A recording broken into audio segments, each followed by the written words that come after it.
Pegue a palavra de Deus, por favor. Quero que você abra no livro de Louvores. Agora te peguei, né? Pastor, livro de Louvores, eu já li a Bíblia inteira. Não tem nenhum livro com esse título. Abra a palavra de Deus no livro de Louvores. Louvores é a tradução do original hebraico. Para nós aqui é o livro de Salmos. Então vamos abrir no de número 2, o louvor de número 2. E o que é impressionante no livro de Salmos é que ele tem muitas profecias.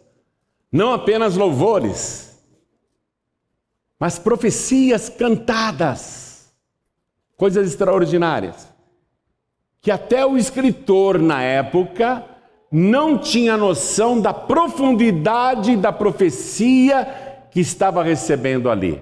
Porque o profeta recebe o mistério, mas ele mesmo muitas vezes não entende o mistério. Hoje nós podemos ler o louvor de número 2 no livro de Salmos e entender que este cântico é altamente profético e sabemos de quem ele está falando. Então, vamos lá. Vou ler o versículo 2. Acharam? Os reis da terra se levantam e os príncipes juntos se mancomunam contra o Senhor e contra o seu ungido. Amém? Vou reler. Os reis da terra se levantam, e os príncipes juntos se mancomunam contra o Senhor e contra o seu ungido. Leio de novo e você repete em seguida, e quem estiver assistindo pela TV ou acompanhando pela internet, pelo youtube.com/joãorib ou pelas redes sociais, repita também. Vamos lá. Quem está ouvindo pela rádio ou pelo aplicativo da Feliz FM, vamos lá. Os reis da terra, bem alto, os reis da terra se levantam e os príncipes juntos se mancomunam contra o Senhor e contra o seu ungido. A palavra ungido aí no hebraico é Messias. Em português é Messias. Quando você lê no Evangelho, no Novo Testamento, o título Cristo, é a tradução grega da palavra hebraica Messias. Tá bom? Cristo não é um nome pagão. Cristo é a tradução do hebraico Messias. Então, o que eu acabei de ler para você aqui, iniciando o Salmo de número 2, que os reis da terra se levantam e os príncipes juntos se mancomunam. O que é mancomunar, minha gente? É combinar secretamente para fazer o mal. Se aliar com pessoas para praticar uma maldade. Então os reis da terra se levantam, quer dizer, é um levante, é uma rebelião. Eles não estão se levantando para ficar de pé, eles estão se levantando para combater o Senhor. É um levante. Os reis da terra se levantam e os príncipes juntos se mancomunam contra o Senhor e contra o seu Messias. Quem crê nesta palavra? É uma profecia muito forte, a gente vai penetrar aí e será maravilhoso. Quem acredita que este livro é realmente o livro dos livros? Esse livro é extraordinário, ele não é igual aos outros, porque é o único livro em toda a terra que quando você lê, você além de ter o passado, o presente e o futuro, você sente Deus falando com você. É o único livro que quando você lê, o teu coração arde, queima, e você sabe que Deus está falando contigo. Quem acredita nesta palavra? Levante a mão. Então vamos dar para esta palavra a melhor salva de palmas que já se ouviu aqui. E quem está assistindo pela TV, pela internet, ouvindo pela rádio, junte-se a nós aqui. Vamos glorificar e aplaudir. Olha, essa palavra merece. Essa palavra é poderosa. E a palavra tem nome, viu? Quando você aplaude a palavra, você está aplaudindo o próprio Senhor Jesus. Apocalipse diz que o nome pelo qual ele se chama é a Palavra de Deus. Então aplaude, continua. Ô Verbo de Deus, ô Palavra de Deus, essas palmas são para ti.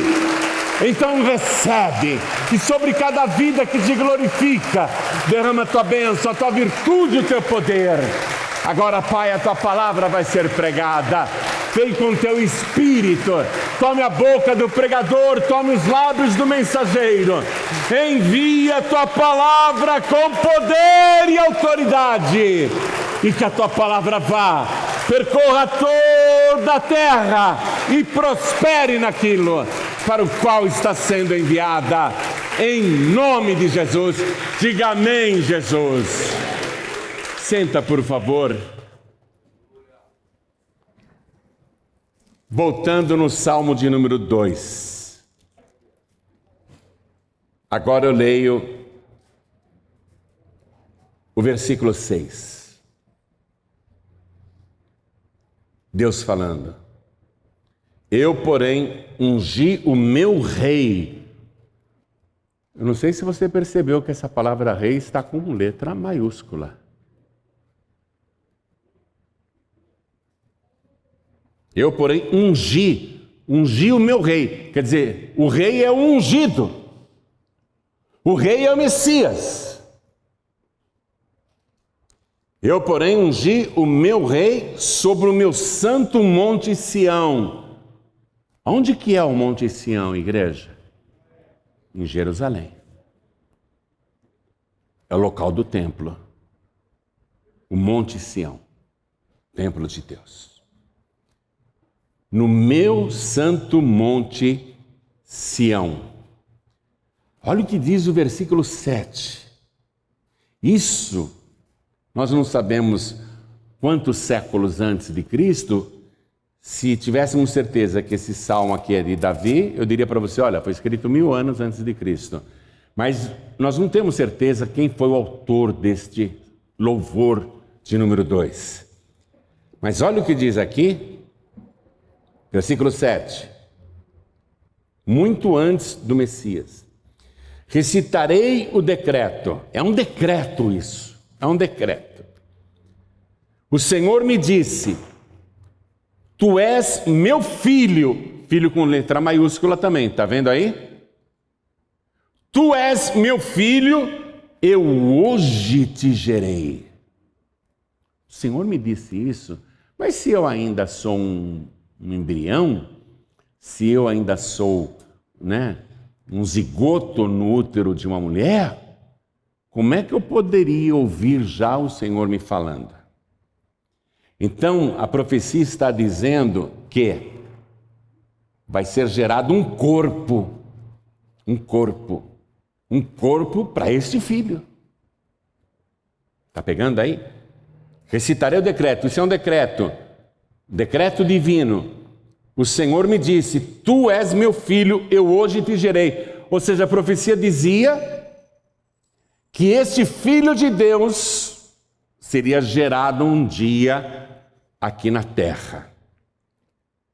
Pede-me, e eu te darei as nações por herança e os confins da terra por sua possessão.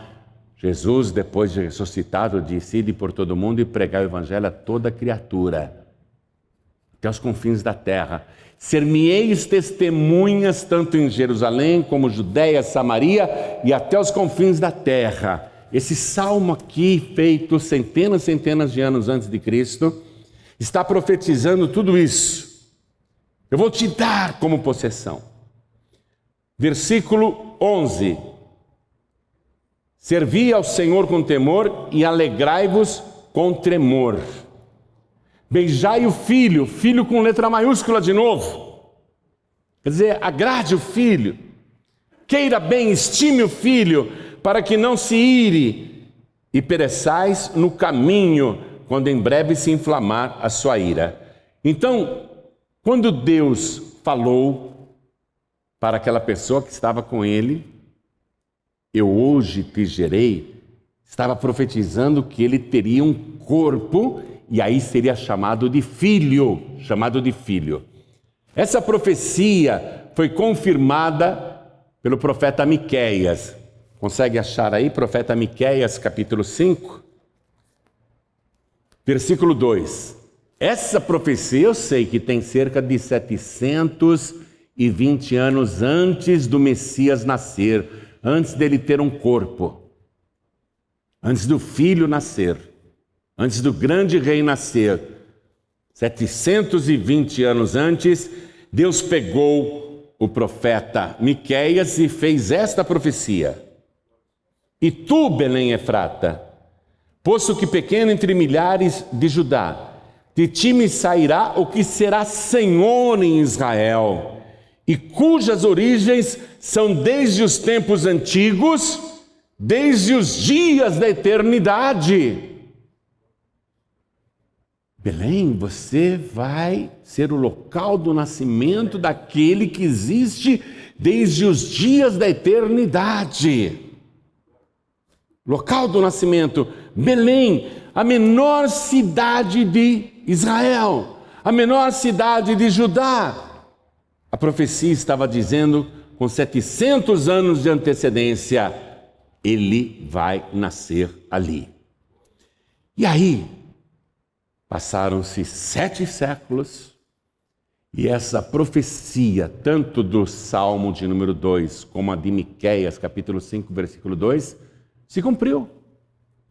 A Virgem Maria foi visitada pelo anjo.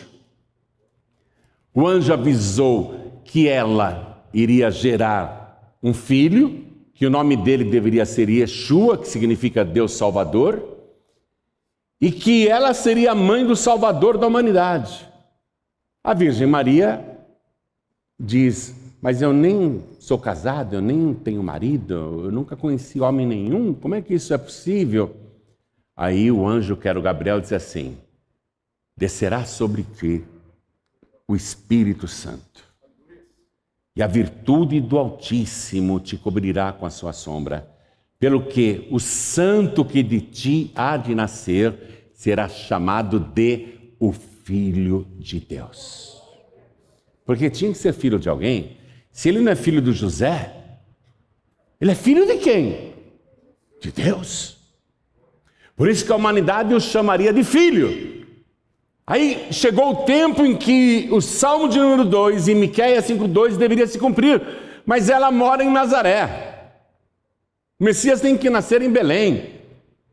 Houve um decreto do governo romano que todos deveriam se alistar na sua própria cidade de nascimento, e o José então pega a noiva grávida e vai para Belém, porque ele era nascido em Belém, José era de Belém, ele era descendente do rei Davi, e o Messias deveria ser da linhagem de Davi, e Maria também, a Virgem Maria também era descendente do rei Davi. Então, eles vão para Belém para se alistarem, simplesmente cumprirem um decreto romano. Mas ali ela dá a luz. E se cumpre a profecia de Miqueias, capítulo 5, versículo 2. O Messias nasce em Belém. Finalmente se cumpriu essa profecia. E aí, 3 homens importantes, sábios, considerados reis também, estão em outra parte do mundo, e eles veem a estrela sobre o Oriente, e eles recebem a revelação que aquela estrela está anunciando o nascimento do grande rei. E eles, que são considerados reis também, resolvem conhecer esse grande rei e saem de suas terras e vão até Israel. chegando em Jerusalém, eles procuram um rei, que na época era o grande rei Herodes. E eles perguntam: onde é que está aquele que é nascido, o rei dos judeus? Porque nós vimos a sua estrela e viemos aqui para adorá-lo.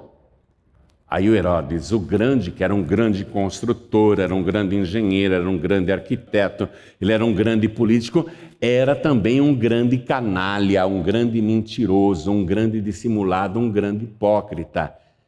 Ele pergunta para os 3 sábios: vocês vieram aqui para adorá-lo? Eu não sei onde ele está. Espera aí que eu vou chamar os estudiosos das profecias. E Herodes o Grande chama os escribas e pergunta: alguma profecia diz aonde que vai nascer o Messias, o ungido? E aí eles citam o profeta Miqueias. Eles falam para Herodes: a profecia diz que ele tem que nascer em Belém. Está aqui em Miqueias, que ele tem que nascer em Belém. Então, se ele nasceu, está lá em Belém. Aí Herodes diz para os 3 visitantes: vão para Belém, e quando vocês o acharem, me avisem, porque eu quero também ir até lá para adorá-lo. Procurem bem por esse grande rei que nasceu, e assim que souberem do seu paradeiro, voltem aqui para me avisar, porque eu quero ir adorá-lo. Já começou a mancomunação, já começou o ardil contra o Senhor, através de Herodes o Grande. E os 3 sábios, considerados reis, vão para Belém, encontram Jesus. Você conhece a história, ele é um bebezinho, está na manjedoura, e eles adoram Jesus, mas são avisados em sonhos, para que não retornem para Jerusalém, mas que voltem para suas terras por outro caminho, porque Herodes quer matar o menino. E aqueles 3 visitantes não voltam para Jerusalém, retornam para suas terras sem avisar o Herodes. Quando Herodes ficou sabendo que havia sido enganado, ele ficou furioso. Ele decidiu que queria matar o Messias. Então agora nós vamos começar um passeio maravilhoso na palavra. Eu quero que você vá comigo no Evangelho de Mateus, capítulo 2. Quando o José e a Maria e o menino Jesus estão em Belém, os 3 visitantes voltaram para suas terras. O Herodes está furioso, ele quer achar o Messias para matá-lo. E quando os 3 visitantes vão embora, olha o que diz o versículo 13. Estou em Mateus capítulo 2, versículo 13. E tendo-se eles, os 3 visitantes, se retirado, eis que o anjo do Senhor apareceu a José em sonhos, dizendo: levanta-te e toma o menino e sua mãe e foge para o Egito, e demora-te lá até que eu te diga, porque Herodes há de procurar o menino para o matar. Veja, José é avisado em sonhos também, para se esconder, pegar a mãe do menino, pegar o menininho, sair de Belém e viajar para o Egito, para outro país, ficar lá, escondido, porque Herodes quer matar o menino. O José se levanta de madrugada, pega a Maria e diz: vão embora, pega o nosso filho aí, vão embora. E foram a pé para o Egito, fazendo uma viagem aproximadamente a mesma distância de São Paulo até o Rio de Janeiro. Já imaginou você, agora, nesse momento, Deus falar para você: vai embora daqui, vai para a Vila da Penha, no Rio de Janeiro, mas a pé, debaixo desse sol? A pé, pode ir, seria. Agora imagine que uma mulher e um bebezinho pequeno, cerca de 500 quilômetros de distância. Olha o que o anjo, em sonhos, mandou José fazer. Agora, pensa um pouquinho comigo. Pensa um pouquinho.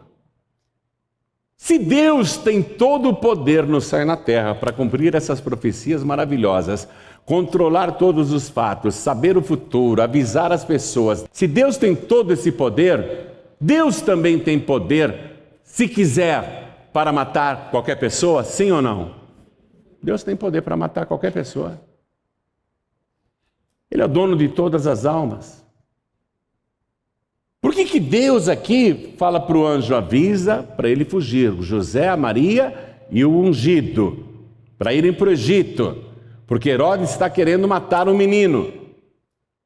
Por que Deus não falou, é Herodes o grande, vou te mostrar que isso não é grande coisa nenhuma. Você quer matar o meu filho? Eu é que vou te matar. Se eu fosse Deus, eu faria isso. Aliás, eu ia pessoalmente lá, Herodes, você é um bobão. Eu vou acabar com a tua raça agora. Né? Você pensou em matar meu filho, mas é você quem vai morrer.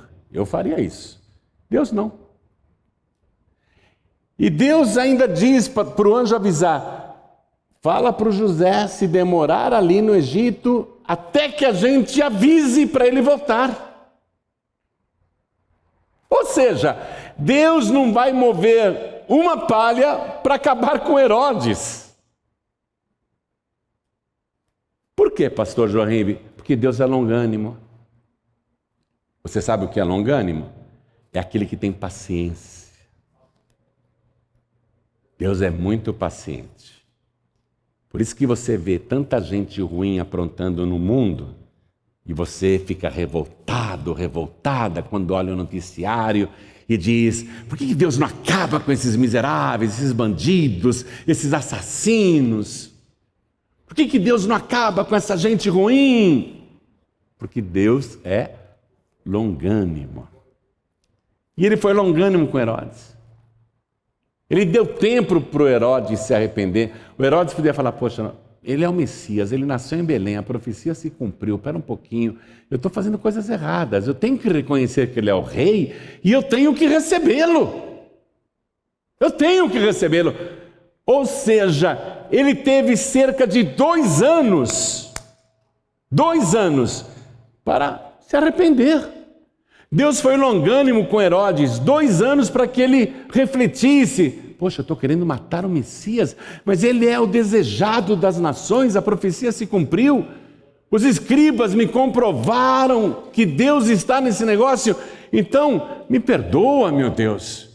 Aliás, agora eu quero realmente encontrar o ungido, encontrar o Messias e recebê-lo como meu único, suficiente, exclusivo e eterno Salvador. Me perdoa, meu Deus.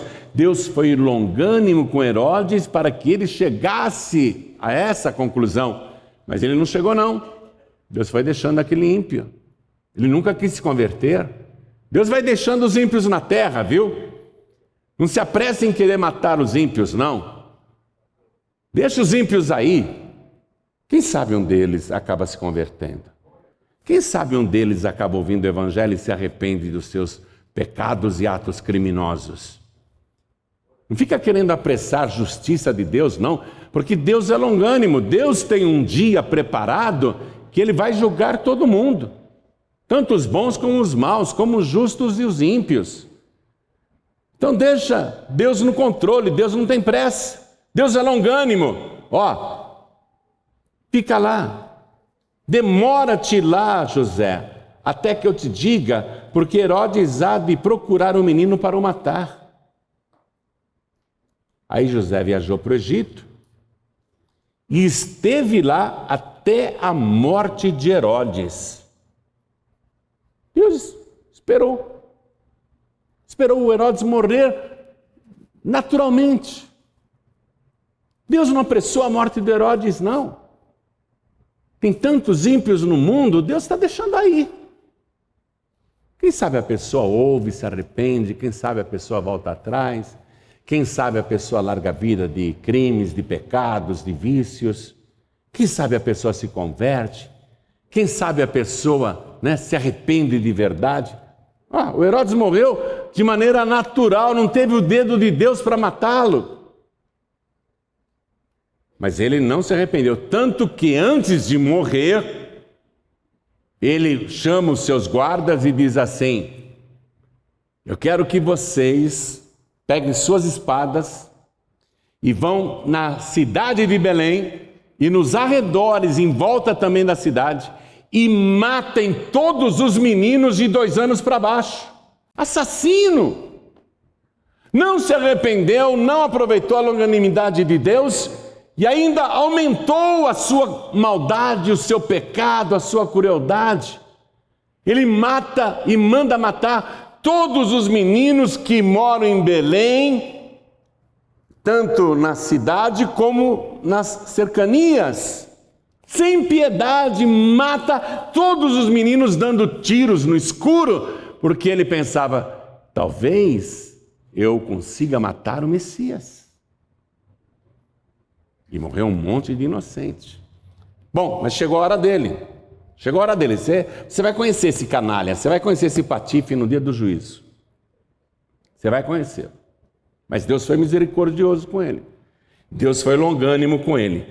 Aí, o menino Jesus é trazido de volta do Egito pelo José e pela sua mãe Maria, e eles vão morar em Nazaré. E ali Jesus Cristo vai crescer no anonimato. Ele não vai curar um doente. Durante 30 anos ele não vai fazer um milagre. Essas historinhas que você ouve, que o menino Jesus pegava barro, fazia uma escultura de um passarinho, assoprava e saía voando, isso tudo é lenda. Não acredite nessas fábulas não, viu? Acredite na palavra de Deus. Né? Jesus ele fica no anonimato até os 30 anos, porque ele tem um tempo para se revelar. O Messias tem um tempo para se apresentar. E quando ele se apresenta com sinais, prodígios, maravilhas, coisas extraordinárias que nunca ninguém tinha feito e que só o Messias seria capaz de fazer, como dar vista aos cegos, abrir os ouvidos dos surdos, abrir a boca dos mudos, dar pernas aos paralíticos, purificar os leprosos, expulsar os demônios, transformar água em vinho, acalmar tempestades, providenciar pescas maravilhosas, andar sobre as águas. Ele faz coisas que só ele poderia fazer para provar quem ele é. O Messias, o próprio Deus. Mas até os 30 anos de idade, ele não fez absolutamente um milagre. Mas depois dos 30 anos, ele arrasa com a série de milagres que realiza. E isso, olha só, vai provocar o cumprimento da profecia do louvor número 2 que eu li para você. Os reis da terra se levantam e os principais do povo se mancomunam contra o Senhor e contra o Messias. E aí vai começar uma perseguição brutal contra o Senhor Jesus, que nunca faz nada de errado, nunca faz nada de mal, só ajuda as pessoas, só abençoa as pessoas, só profere palavras boas, faz pregações que nunca ouvidos humanos tinham escutado, e ele vai ser duramente perseguido para ser morto. Todos vão se unir contra ele, e eu quero começar mostrando aqui para você os principais sacerdotes e os escribas. Vá comigo no Evangelho de Lucas, capítulo 19, versículo 47. E todos os dias Jesus ensinava no templo. Mas os principais dos sacerdotes, veja, os sacerdotes que deveriam adorá-lo, os sacerdotes que deveriam servi-lo, mas os principais dos sacerdotes e os escribas e os principais do povo procuravam matá-lo. Já estão mancomunados aqui. Os sacerdotes, os escribas e os principais do povo já se mancomunaram secretamente para matar Jesus. Quem eram os escribas? Antigamente não havia gráfica. As pessoas precisavam de cópias da Torá, do Antigo Testamento, da lei de Moisés. Os escribas eram pessoas que tinham uma caligrafia muito boa, bem legível, e eles faziam cópias manuais dos 5 primeiros livros da Bíblia, a lei de Moisés, a Torá. Os escribas, por causa disso, eram profundos conhecedores do Antigo Testamento. De tanto copiarem, eles memorizaram a palavra de Deus. Os escribas que conhecem a palavra deveriam honrar o Messias, mas resolvem também entrar naquele conluio, naquele trato maligno para matar o Messias, cumprindo o Salmo de número 2. Vou reler. E todos os dias Jesus ensinava no templo, mas os principais dos sacerdotes e os escribas e os principais do povo procuravam matá-lo e não achavam meio de o fazer, porque todo o povo pendia para ele, escutando-o. O povo ficava maravilhado de ouvir Jesus falar. O povo pendia para Jesus, né? Mas você vê aqui, olha as classes de pessoas que já estão contra ele, querendo a sua morte. Mas faltam os fariseus. Os fariseus quem eram? Eles eram o grupo religioso mais fanático. Era o Talibã da época. Os mais fanáticos. Eles achavam que só eles estavam certos. Eles odiavam Jesus, eles rejeitaram Jesus. Eles eram tão rigorosos com a lei de Moisés que nem Jesus passou no exame deles. Eles chamavam Jesus de pecador, de endemoniado, de enganador. Os fariseus que se proclamavam zelosos da Torá, eles vão entrar também nessa mancomunação contra o Messias. Evangelho de Mateus, capítulo 12, versículo 14. Quero que você acompanhe, por favor. Porque a palavra de Deus, ela é muito séria. A palavra de Deus nunca falha, ela sempre se cumpre. Mateus 12, 14 diz assim: E os fariseus, tendo saído, formaram um conselho contra ele para o matarem. Vou reler. E os fariseus, tendo saído, formaram um conselho, conluio, mancomunaram contra ele para o matarem. Olha a oposição a Jesus, o Messias, aumentando. Mas eles não conseguiam pegar Jesus. E tinha um grupo político, um partido político dos herodianos. Os fariseus não gostavam dos herodianos porque os consideravam mundanos, imundos, etc. Mas vão se mancomunar com os herodianos contra o Senhor e contra o Messias. E eles combinam lá com os herodianos. Vocês que são da política, vocês que são relacionados aí com o governo romano, peguem uma moedinha e cheguem em Jesus, mas cheguem elogiando, falando bem, para iludi-lo, para enganá-lo. E aí pergunta para ele se nós devemos pagar o imposto para César ou não. Aí os herodianos foram. Se mancomunaram com os fariseus. Os herodianos chegaram para Jesus e começaram a adulação. Mestre, sabemos que dizes a verdade e que não te importas com ninguém a não ser com a verdade. Mestre, dize-nos, por favor, é lícito pagar o imposto a César ou não? Aí Jesus, sabendo da sua malícia, disse assim: me mostra a moeda do tributo. E eles deram a moeda na mão de Jesus. Aí o Messias pegou a moeda, ergueu. De quem é essa efígie? De quem é esse relevo aqui? Que rosto é esse? De quem é essa efígie? E os herodianos: de César. O nome de quem está escrito aqui nessa moeda? De César. Então, dai a César o que é de César e dai a Deus o que é de Deus. Mas estavam mancomunados. Percebe isso? Se mancomunaram contra o Messias. Então já aumentou a oposição, os herodianos entraram nisso. Agora veja só. Vamos confirmar aqui na palavra de Deus o Evangelho de Marcos, capítulo 3, versículo 6.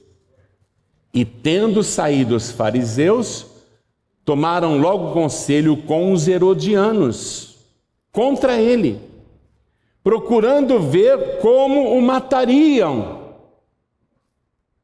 Estou confirmando para você na palavra. O louvor de número 2, o salmo de número 2, versículo 2, está se cumprindo fielmente. Aí, existia em Israel um concílio que era a mais alta corte jurídica do país, o Supremo Tribunal Federal de Israel, chamado Sinédrio. 70 juízes dos mais sóbrios, importantes e estudados, homens cultos e geralmente ricos. E a maior parte dos membros do conselho, do Sinédrio, a maior parte era de saduceus. Quem eram os saduceus? Os saduceus formavam a elite de Israel. Eram os mais ricos de Israel. Eles não acreditavam em vida depois da morte, eles não acreditavam em ressurreição, eles não acreditavam em nada. O negócio deles era a vida mundana, a riqueza. Mas eles estão dirigindo a mais alta corte do país. Estes homens deveriam zelar para que a justiça fosse feita e a verdade imperasse. Mas eles já se mancomunaram contra Jesus para cumprir a profecia. Evangelho de Marcos, capítulo 14. Vamos no versículo 55. E os principais dos sacerdotes e todo o concílio, todo o Sinédrio, todo o Supremo, buscavam algum testemunho contra Jesus para o matar e não o achavam. Veja quantos que já estão contra Jesus que eu fui expondo para você aqui. Agora falta todo o povo. O povo tem que ficar contra ele também, contra o Messias. Evangelho de João, capítulo 19, versículo 7. Responderam-lhe os judeus, responderam-lhe o povo: nós temos uma lei, e segundo a nossa lei, ele, Jesus, ele, Yeshua, ele deve morrer, porque se fez filho de Deus. Atenção, ele deve morrer, o povo está dizendo, porque ele se fez filho de Deus, mas ele é o cumprimento do Salmo de número 2. Todo o povo diz ele deve morrer, porque ele se fez filho de Deus. E é claro que além de todo o povo, o inferno também estava contra Jesus. Todo o inferno queria matar Jesus. Então o que nós estamos vendo? Que os reis e os poderosos da terra, começando por Herodes o Grande, juntamente com as autoridades sacerdotais e com as autoridades teológicas, escribas, fariseus e saduceus, todos eles estão se mancomunando contra o Messias. Todos eles estão tramando a morte do Messias, estão contra o Senhor e contra o Messias. Todo o inferno, lógico, também queria a morte do Messias, também está contra ele. Mas agora eu vou falar uma coisa, que não somente queria a morte de Jesus, ali o grupo dos fariseus, saduceus, escribas, sacerdotes, principais do templo, sinédrio, concílio, não somente esses queriam a morte de Jesus, o inferno, mas eu vou falar uma coisa que vai te chocar. Deus também queria a morte de Jesus. Não tem como ele escapar. Deus também queria a morte do seu filho. Vou provar para você. No livro do profeta Isaías, capítulo 53, profecia 700 anos antes, o Salmo profetizou, Isaías confirmou, e capítulo 53 de Isaías, no versículo 10 diz assim: todavia ao Senhor, está se referindo a Deus, agradou o moê-lo fazendo enfermar. Quando a sua alma se puser por expiação do pecado, verá a sua posteridade, prolongará os dias, e o bom prazer do Senhor prosperará na sua mão. o trabalho da sua alma ele verá e ficará satisfeito. Com o seu conhecimento, o meu servo justo justificará muitos, porque a iniquidade deles levará sobre si. Pelo que lhe darei a parte de muitos, e com os poderosos repartirá ele o despojo, porquanto derramou a sua alma na morte e foi contado com os transgressores. Mas ele levou sobre si o pecado de muitos e pelos transgressores intercedeu. Não tem como o Messias escapar. Está profetizado. Agradou a Deus matá-lo. Ele não tem como escapar. Todos estão contra ele. Todos. Já tentaram matar ele apedrejado, já tentaram jogar ele de um precipício, mas Deus falou, não. Quem vai matar ele sou eu. Vocês não vão matar meu filho. E eu falando dessa maneira, choca. Mas só uma pessoa podia tirar a vida de Jesus. Deus. Jesus diz assim no Evangelho de João, capítulo 10, versículo 17, ele fala assim, ninguém tira a minha vida, eu espontaneamente a dou. Nem os fariseus, nem os saduceus, nem os escribas, nem os sacerdotes, nem o sinédrio, nem os romanos, nem o inferno. Ninguém pode tirar a vida do Messias, porque ele é Deus. Só ele pode dar a sua vida. E Jesus está aqui como filho agora. Ele tem um corpo como filho. Quem é o pai de Jesus? Deus. Então é o pai que vai tirar a vida dele. É chocante, mas está lá no Evangelho de João que Deus fez isso, no capítulo 3, e que Deus fez isso por amor a nós. Está escrito no versículo 16, porque Deus amou o mundo de uma tal maneira que deu o seu Filho unigênito, para que todo aquele que nele crê não pereça, mas tenha a vida eterna.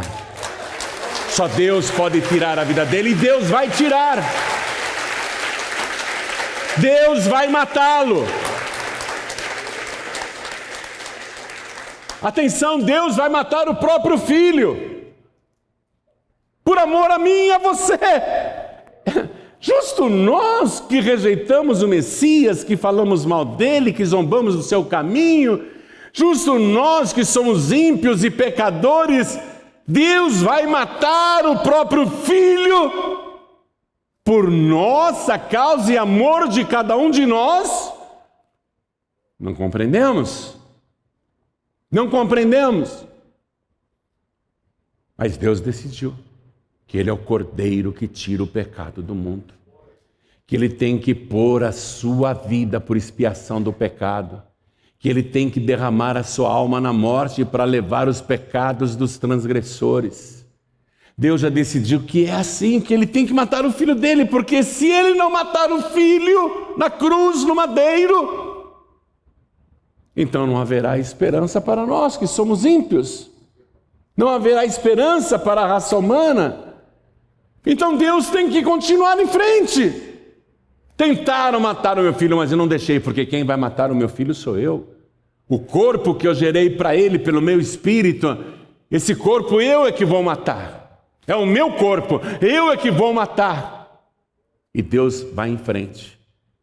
Mas não pense que foi fácil para Deus. Eu tenho 3 filhos de sangue. Se qualquer um deles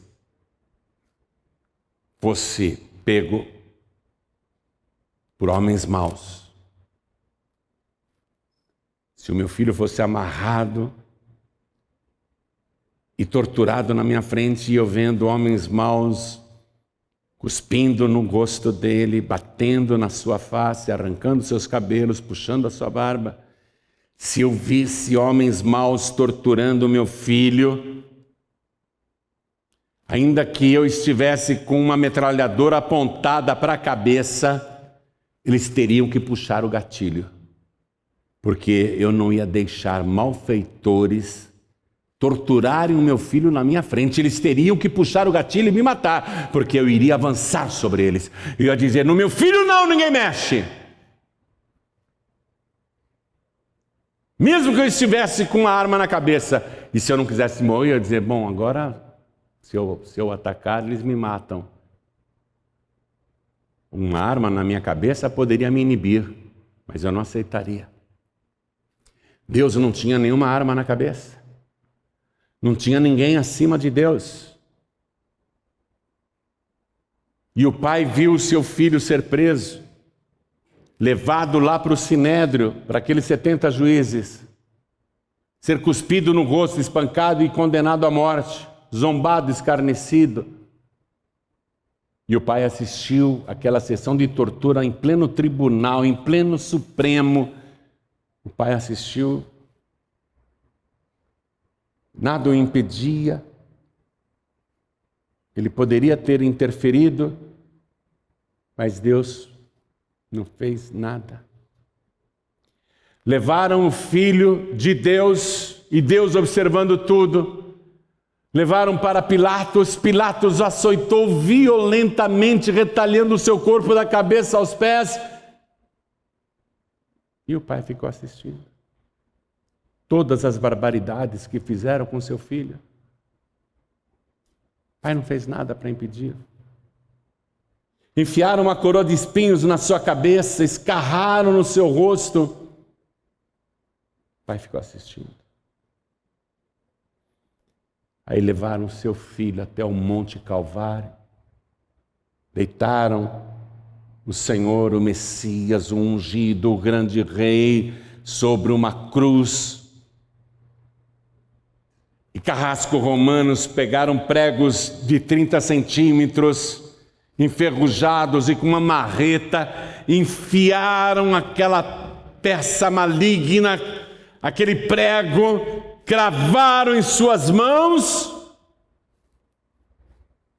E o pai ficou olhando. Depois juntaram os seus pés e fizeram a mesma coisa com outro prego. E o pai ficou olhando. E levantaram a cruz, e ele ficou suspenso entre o céu e a terra, das 9 horas da manhã até as 3 da tarde, todo torto, retorcido, retalhado, machucado. E o pai nada.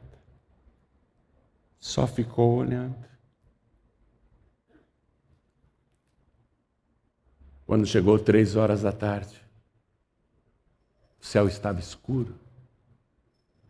Aliás, foi a única providência que Deus tomou naquele dia, naquela sexta-feira.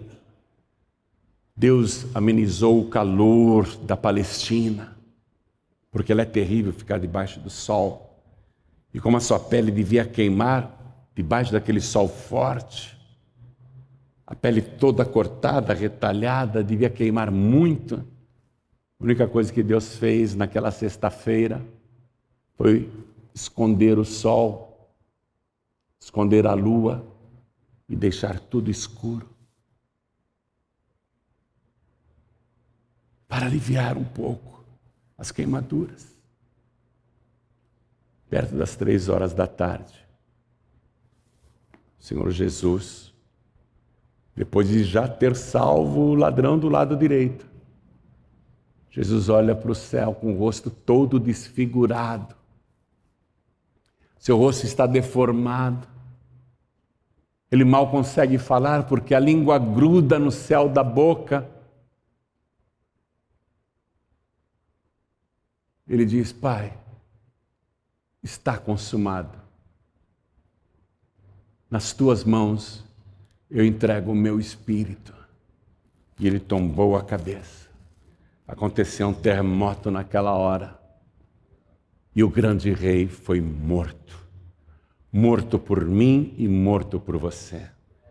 Eu não era nascido ainda, nem você era nascido ainda, mas ele estava morrendo por causa dos nossos pecados.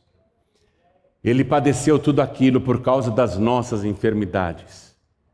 Levou no seu próprio corpo, retalhado, machucado, ferido, todas as nossas dores e enfermidades. Foi atormentado e o castigo que nos traz a paz estava sobre ele.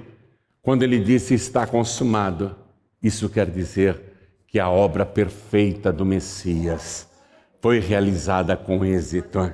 E se você quer ter uma prova de que foi um sucesso a obra do Messias e não um fracasso, como dizem, tem pregadores que dizem que Jesus fracassou. Como que ele fracassou? Olha para mim, olha para você. Nós somos a prova viva de que a missão de Jesus foi um sucesso. Ele morreu por nós para nos salvar e hoje nós temos certeza da nossa salvação.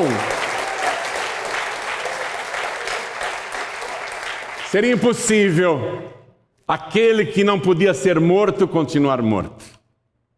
Seria impossível. Aquele que só Deus podia matar. Seria impossível que ele continuasse morto. Porque ele não tinha um pecado para ser retido no inferno. Os pecadores, quando morrem, vão para o inferno porque têm pecados. Mas o inferno não teria como reter Jesus, que morreu no lugar dos pecadores. Lá no inferno, Jesus, ele começa a tirar dele e deixar no inferno os pecados nossos que estavam sobre ele. Jesus vai tirando todos os pecados alheios, todos os pecados de terceiros, ele vai tirando. Esse não é meu, não é meu, não é meu, não é meu, não é meu, não é meu, não é meu, não é meu, esse não é meu, não é meu, não é meu. Aí o diabo olha, e seu? Eu não tenho nenhum pecado. Por isso o inferno não podia retê-la. No terceiro dia, aquele que estava morto ressuscitou e está vivo pelos séculos dos séculos. E retornou das profundezas com as chaves da morte e do inferno. Hoje ele tem a chave para fechar o inferno e dizer: se você for meu, eu tranquei o inferno, você não vai entrar lá. Se você for minha, eu tenho a chave do inferno. Eu tranco o inferno para que você não entre lá. Se você for meu, se você for minha, eu tenho a chave da morte. Eu tenho poder para abrir a tua sepultura e te levantar, mesmo que a tua carne esteja apodrecida. E quando eu voltar, se você já estiver consumido pelos vermes, eu vou ressuscitar o teu corpo. Não desse jeito que você está hoje, mas eu vou te ressuscitar com um corpo glorioso, semelhante ao meu. Você vai ser finalmente igual a mim. Fique de pé, por favor. O louvor de número 2. Versículo 2. Profetizou que os reis da terra e os principais do povo se mancomunaram contra o Senhor e contra o seu ungido. Estava tudo profetizado, todos ficaram contra ele, mas ninguém conseguiu matá-lo. Impossível matar a vida. Eu sou o caminho, a verdade e a vida. Eu vim para que todos tenham vida e a tenham com abundância. Impossível. Jesus é a vida. Se você quer viver eternamente, você tem que receber Jesus como o único, suficiente, exclusivo e eterno Salvador. O cumprimento das profecias te dá a certeza de que tudo o que ele fala se cumpre. E ele disse, ao subir aos céus, eu vou preparar-vos lugar e voltarei outra vez e vos levarei para mim mesmo, para que onde eu estiver, estejais também. Isso está para se cumprir, a qualquer momento. Nesse momento agora, nesse tempo nosso, tempo difícil e trabalhoso, há uma oportunidade de você escapar das coisas ruins que virão sobre a humanidade. Pastor João Ribe, virão mais coisas ruins ainda? Muitas coisas ruins. Estão apenas começando. estão apenas começando. Quem é de Cristo vai escapar de tudo isso. E quem é de Cristo fica protegido de tudo isto. É o momento, é a oportunidade que Deus te dá. Deus longânimo, Deus misericordioso, que já viu você fazendo tantas coisas erradas e até hoje não te puniu. Até hoje Ele não pesou a mão na tua vida. As coisas ruins que você passou foram você mesmo, você mesma que as acarretaram. Você é o responsável, você é a responsável pelos sofrimentos que teve até hoje, não como castigo de Deus, mas por causa das coisas erradas que você andou fazendo. Porém, Deus, observando você, Deus continuou te dando tempo. Deus é paciente, Deus é longânimo, mas não abusa não, viu? Não abusa da paciência de Deus. Porque quando o tempo acaba, acabou. Deus deixou o Herodes aprontar o que queria e deixou ele morrer naturalmente. Mas você vai ver o que aquele miserável está pagando e vai pagar ainda. Ele já está pagando e vai pagar muito mais ainda. Deus é paciente, não significa que é tolerante. Deus não tolera os pecados. Deus não tolera as coisas erradas. Ele é paciente para ver se você se arrepende. Ele é longânimo para ver se você volta atrás. Puxa, tenho que mudar de vida. Deus está sendo misericordioso comigo, tenho que mudar de vida. Deus está te dando mais uma oportunidade agora. Aproveita. Aproveita, porque os dias são maus. Aproveita e entrega a vida para Jesus. Se você fizer isso, todos os teus pecados serão perdoados. Escute. Se você receber Jesus agora como teu único, suficiente, exclusivo e eterno Salvador, todos os teus pecados serão perdoados, porque a palavra diz que o sangue de Jesus nos purifica de todo pecado, e Jesus é o Cordeiro de Deus que tira o pecado do mundo. Ele vai tirar o teu pecado. Ele vai apagar o teu passado, e se você o receber agora, Ele vai escrever o teu nome no livro da vida do Cordeiro. Teu nome vai estar escrito no céu. Quando os discípulos comemoraram, Senhor, nós fomos lá numa cidade, até os demônios, quando ouviam a gente falar o teu nome, nos obedeciam.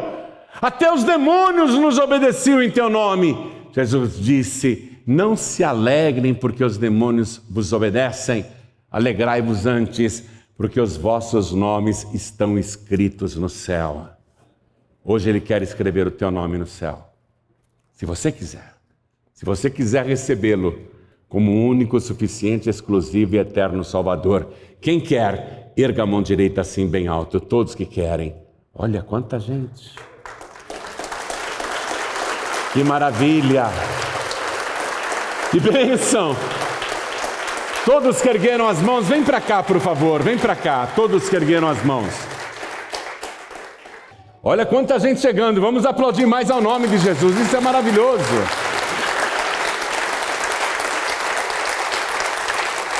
Filho pródigo, filha pródiga.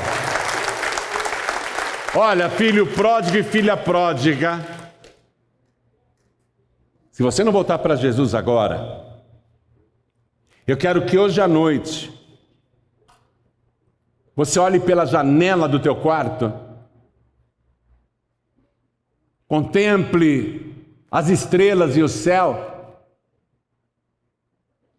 e veja se dentro de você o Espírito Santo não estará falando, Jesus está voltando.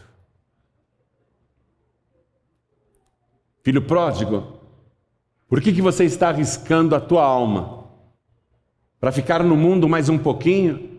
Fazendo o que lá fora, se você não é mais do mundo? Você não serve para o mundo e o mundo não serve para você. Você precisa voltar para a casa do Pai. Então você que é filho pródigo ou filha pródiga, vem aqui para frente, vem para cá, porque o grande rei está para chegar. Isso, vamos aplaudir mais ao nome de Jesus. Vem, filho pródigo, e todos que estão sem igreja. Deixa eu chamar aqui, por favor, eu quero chamar aqui os que se sentem muito fracos na fé. Pastor João Ribe, as dificuldades desta vida, os problemas desta vida, eu ando desanimado, eu ando desanimada, pensando em desistir, e eu às vezes não tenho vontade mais de ir para a igreja. Eu ando muito abatido, eu ando muito fraco na fé, muito fraca na fé. Então nós queremos orar por você. Você que se sente fraco, fraca na fé, vem para frente. Vem para frente, já estamos podendo chegar mais perto. Glória a Deus, vamos aplaudir ao nome do Senhor. Você acha que eu sou um super-homem? Não sou. Você acha que eu nunca pensei em desistir? Você acha que eu nunca pensei em voltar atrás? Ou você pensa que eu estou sempre com a fé lá em cima? Nada, nada. Tem dias que eu estou dentro de uma caverna, chorando na presença do Pai. Tem dias que eu me sinto muito fraco. E todos nós passamos por isso. A nossa vida espiritual é como uma montanha russa, sabe? Quando está lá em cima na montanha russa, você grita, êêê! Quando desce, né? E a gente tem essas subidas de empolgação, êêê! Aí de repente, meu Deus! Mas Jesus disse assim, o importante é perseverar até o fim. Aguentar até o fim. Continuar na presença dele até o fim. Nunca fugir da presença de Deus. Mesmo que dê vontade de desistir, de voltar atrás, a gente não volta. Amém? A gente não volta atrás. Nós temos que perseverar até o fim. Se a gente não perseverar até o fim, nós não seremos salvos. Mas quem perseverar até o fim será salvo. Então, se ajoelha, por favor. Você que está assistindo pela TV, ou ouvindo pela rádio, ou assistindo pelo youtube.com/joãoribe, quer entregar a vida para Jesus, quer voltar para Jesus. Então, se possível, se ajoelha ao lado do teu rádio, ao lado do teu televisor, ao lado do computador. E quem está dirigindo, ou está em trânsito, está numa condução, não tem como se ajoelhar, ou está num hospital acamado, não tem como ajoelhar, está assistindo pela TV, quer entregar a vida para Jesus? Então coloque a mão direita sobre o teu coração e nós aqui, que estamos na frente do altar, com a mão direita sobre o nosso coração, vamos orar. Meu Deus e meu Pai, eu acredito que o Senhor Jesus é o grande Rei, é o ungido, é o Messias, e eu creio que Ele morreu na cruz, foi morto para que eu não morra, e padeceu com os meus pecados, levando sobre si as minhas doenças, as minhas dores, tudo isso para me dar a paz e a expiação, o perdão dos meus pecados. Por isso eu peço, meu Deus, que me perdoe, me purifique agora com o sangue de Jesus, apague o meu passado e as minhas iniquidades e escreva o meu nome no teu santo livro, o livro da vida, e me ajuda, Senhor, a perseverar na tua presença, na tua casa, até o fim, porque eu sei que os dias são maus, mas quem perseverar até o fim será salvo. Me dá, Senhor, a alegria e a certeza da minha salvação, porque eu declaro que o Senhor Jesus é o meu único, suficiente, exclusivo e eterno Salvador para todo sempre. Amém.